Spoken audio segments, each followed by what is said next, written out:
Box to Box Media Network.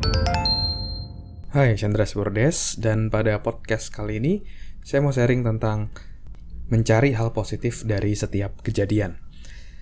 Tentu dalam hidup ini pasti hal yang terjadi tentu tidak selalu sesuai dengan apa yang kita harapkan atau ekspektasikan. Ada kalanya yang terjadi adalah hal-hal yang tidak kita inginkan atau tidak sesuai dengan ekspektasi kita. Namun dalam hidup ini itu yang terpenting adalah bukan apa yang terjadi dalam hidup kita, tetapi bagaimana kita merespon hal tersebut. Itu yang paling akan berpengaruh kepada hasil yang kita terima dalam hidup. Dan ini saya pelajari dari buku Success Principle dari Jack Canfield, dan saya juga padukan dari pembelajaran dari buku 7 Habits of Highly Effective People dari Stephen R. Covey. Di habit pertamanya yaitu proaktif. Ya, jadi kita nggak bisa kontrol apa yang terjadi di luar sana, tetapi kita bisa mengontrol bagaimana kita merespon dari apa yang terjadi. Karena itu adalah hal yang paling penting. Mungkin hal yang terjadi kurang positif, tetapi kalau kita meresponnya dengan positif, hasilnya pun akan menjadi positif. Dan untuk memiliki mindset seperti itu, kita harus memiliki dulu satu belief atau keyakinan bahwa everything happens for a reason. Oke. Semua hal terjadi pasti ada alasannya, pasti ada makna positif di baliknya, ya. Dan kita harus percaya bahwa semua hal terjadi itu pasti baik, oke? Tuhan pasti memberikan pembelajaran dan makna dari setiap kejadian. Dan ketika kita memiliki mindset seperti itu, kita akan bisa mengambil hal positif dari setiap kejadian. Ya, bahkan hal-hal yang kurang positif, ketika kita punya mindset seperti itu, kita akan mencari apa yang bisa kita pelajari, apa yang bisa kita improve untuk selanjutnya jadi jauh lebih baik. Jadi, rumusnya adalah event atau kejadian plus respon kita itu sama dengan hasil. Event itu tidak bisa kita kendalikan, tapi kita bisa mengendalikan respon kita, dan itu adalah hal yang paling penting untuk mendapatkan hasil yang jauh lebih optimal. Dan begitu banyak juga hal-hal dalam hidup saya yang hasilnya tentu tidak sesuai dengan ekspektasi, tetapi justru ketika saya meresponnya dengan positif, hasilnya jadi jauh lebih positif. Kayak misalnya contoh paling simpel dulu ketika kuliah, lagi ada ujian, sempat juga dapat nilai yang kurang bagus. Tetapi dari sana saya memberikan respon, oh berarti cara belajarnya harus diubah, strateginya harus diubah, dan hasilnya jadi jauh lebih oke. Terus juga misalnya dulu saya pernah ditolak gitu ya, ketika berjualan, jualan A, jualan B, saya pernah di asuransi, pernah di MLM, itu juga sempat dapat penolakan. Tapi dari situ justru belajar gitu ya. Kenapa kok bisa ditolak? Respon saya adalah saya justru belajar.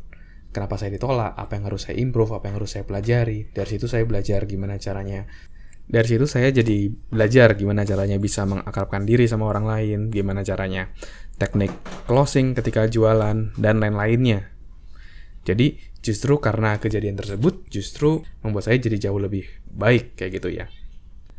Dan salah satu momen dimana saya sangat-sangat kecewa dulu ya, tetapi justru membuat saya jadi jauh lebih baik dari respon yang saya berikan, yaitu ketika saya waktu itu kalah di final DBL East Kalimantan Series gitu ya. Jadi ada satu kompetisi basket di Indonesia yang sangat terkenal dulu namanya DBL, dan waktu itu di Kalimantan SMA saya di Bontang, dan saya waktu itu jadi kapten basket, saya bawa sampai masuk final, dan itu sangat-sangat bersejarah karena akhirnya ada tim basket cowok yang masuk di final sampai masuk koran dan lain-lainnya gitu, dan jadi hype-nya sangat-sangat tinggi banget.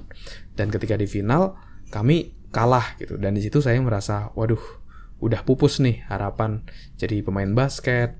Saya udah ngebayangin gimana saya akhirnya bisa jadi juara, angkat trofi, tapi ternyata semua itu menjadi harapan aja kayak gitu karena akhirnya pupus. Dan setelah itu sudah nggak ada kompetisi lagi karena saya udah mau masuk di kelas 12, udah mau ujian kan, udah nggak boleh ikut kompetisi.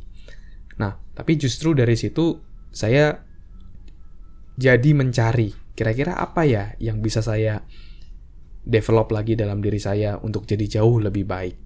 Dan dari situ saya mulai cari nih, selain basket apa sih yang bisa saya improve, dan saya ngelihat apa sih passion saya, dan akhirnya saya ngelihat bahwa saya itu senang dengan dunia self-development atau pengembangan diri. Saya suka baca buku, bahkan ketika tidur pun di atas kepala saya itu pasti saya taruh buku gitu, tumpuk-tumpukan buku. Jadi sebelum tidur saya baca sampai ngantuk sampai tidur. Dan saya sangat excited ketika ke perpustakaan, ke toko buku untuk minjem buku maupun beli buku yang bisa meningkatkan diri saya, bisa meningkatkan motivasi saya waktu itu. Dan itu sangat-sangat exciting. Dan dari situ saya memutuskan bahwa oke, karena udah nggak bisa di basket, saya fokus deh di pengembangan diri. Akhirnya dari situ saya mulai nulis buku, mulai ngisi training dan lain-lainnya. Jadi justru karena ada kekalahan tadi dan saya meresponnya dengan jauh lebih positif, dan akhirnya saya jadi justru bersyukur karena kekalahan itu. Saya jadi bisa develop diri saya, bisa fokus di pengembangan diri, bisa fokus di dunia human resource, dan akhirnya sampai sekarang pun saya berkarir di dunia human resource untuk handle HRD di sebuah perusahaan kayak gitu. Dan itu saya dapatkan karena saya fokus di pengembangan diri dan human resource setelah kalah di pertandingan final tadi. Jadi kuncinya adalah bukan apa yang terjadi dalam hidup kita, tetapi bagaimana kita merespon apa yang terjadi dalam hidup kita. Itu yang akan mempengaruhi hasil yang kita terima. Jadi kalau teman-teman mendapatkan hasil yang mungkin kurang sesuai dengan ekspektasi teman-teman, it's okay. Teman-teman respon dengan positif, teman-teman ambil pembelajaran dari sana, dan jadi jauh lebih baik di kesempatan selanjutnya. Dan hal itu akan membuat teman-teman jadi bersyukur karena ada kejadian tersebut. Itu akan menjadi sebuah batu lompatan dan teman-teman jadi bounce back, memantul kembali lebih tinggi dan membuat teman-teman menjadi jauh lebih sukses. Oke, thank you semuanya udah dengerin podcast kali ini. Semoga bisa bermanfaat, semoga bisa menginspirasi. Dan kalau kamu ada pertanyaan, kamu bisa DM saya di Instagram di @andreasbordes. Pertanyaan kamu akan saya bahas di podcast ini. Dan kalau kamu merasa podcast ini bermanfaat, kamu bisa share episode ataupun podcast ini di Insta Story kamu, sehingga makin banyak orang yang bisa dapat manfaat.